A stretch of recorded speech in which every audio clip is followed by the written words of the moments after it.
It's flying itself.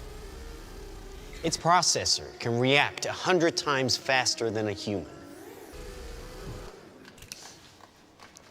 Just like any mobile device these days, it has cameras and sensors. It does facial recognition. Inside here is 3 grams of shaped explosive. This is how it works.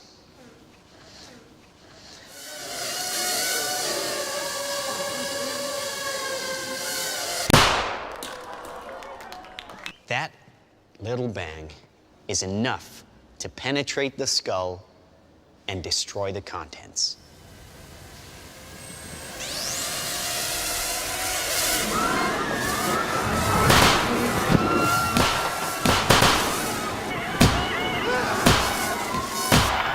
Mom! Mom! Can you hear me?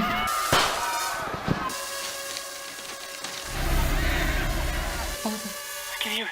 I can hear it, Mom.